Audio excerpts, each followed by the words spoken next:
Hello lads and gents, it's FrenchJello bringing you a brand new video.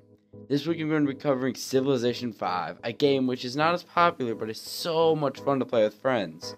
Civilization V is one of those games you can play for 5 hours straight and not even almost be bored. Now in this video I'll be talking about the top 5 civs from Civilization V. I base this on all the types of victories and I'll be saying what each civ has for bonuses. Plus I'll be covering the special units they get and what victories you should go for. And just an FYI, all civs are game, even civs from DLC. Anyway, let's get into this. Coming in at number 5, we have Egypt. They're really an all-around civ that can do most victories, but is really at its best with cultural. Some huge advantages they have is being able to get plus 20% production when building world wonders, which, if you also had an oligarchy, you'll be able to spam out world wonders in almost half the time. So if used right, you can get all the best world wonders and get way ahead of your enemies. Another advantage they have are burial tombs. Burial tombs give you plus 2 happiness and plus 2 fate, without costing any maintenance whatsoever when you build them. So if you're building a huge empire, this can really help keep your happiness up without hitting your goal per turn.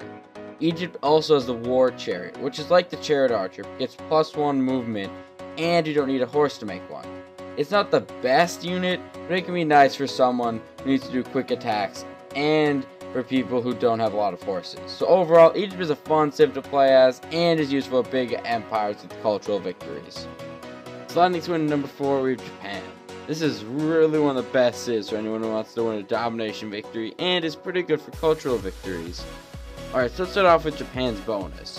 Units fight as though they're at full strength, even when damaged. Now this is just amazing for war early game and to end game. This is really good for fighting because if you don't know, your units do less damage once they get injured. But with this, your guy, even at 1 health, will fight as if he was someone with full health. Now, unlike Egypt, Japan has 2 units and no special abilities. They have the Zero and the Samurai. Now the Samurai, it's a really good offensive attacker with Japan's full attacking bonus added onto it. The Samurai is best used in mid-game to take out some of the warmongering civs, but it's still pretty good in late game. The Zero is basically the king of the air, and with them you can defend your base or go on an offensive attack and control the skies throughout the whole world. This thing is a beast. Overall, Japan is really OP when attacking, and is pretty good for cultural. Coming in at a strong number 3, we have another really good domination victory civ and science victories. It's Assyria. For anyone who has played as Assyria, I just want to say one thing: siege towers. But for anyone who hasn't played as them, I'll go through everything. Let's start with the civ bonus. Assyria has a really good civ bonus for anyone looking for domination, giving you a free tech for every city you take over. But you can only do this once for every enemy, so take that as you will. But a positive add-on to that is, if you put in 11 AIs, then you can get 11 free techs. The next thing Assyria has is the amazing siege towers. These units can attack, but what they can do is wreck cities with ease. All you have to do is back them up with 1 or 2 spearmen and you'll be able to take out cities easy peasy. The last thing Assyria has, which is really helpful for anyone going for a science victory, is the Royal Library. It gives you plus 1 science for every 2 civilians you have, so if you have a huge empire, you'll be set on science, and it only costs 1 maintenance. Overall, this is one of my favorite civs for war, and he can put up a pretty good job at science too. Coming in at number 2, we have a civ that's really just meant for anyone who doesn't care about anything but war. We have the Zulus. Now I'm sure they can win different ways, but really, the Zulus are just meant to destroy everyone early to mid game. They just use your huge empire to dominate everyone in late game.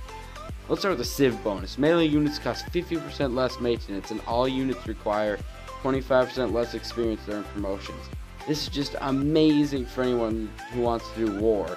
Units cost less to keep, meaning you can have a huge empire, plus your units upgrade faster than before, which can be OP if you use it right.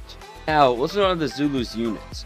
Oh my, the impies. I love to hate these guys. I was once in a game with my friend Simon. He was able to make 1 of these every turn. So he just spam my capital 20 impies and beat me in about 20 turns. The impies are like Pikmin, but get a free range attack, a bonus when fighting gunmen, and a bonus when fighting mounted units.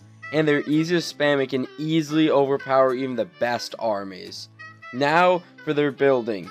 They have an Ikanda, which I can't really pronounce, but it's kind of like the barracks. But it gives you happiness if you adopt militarism. So overall, this is a perfect civ for anyone who wants to go all-out war, and is perfect if you want to screw with your friend.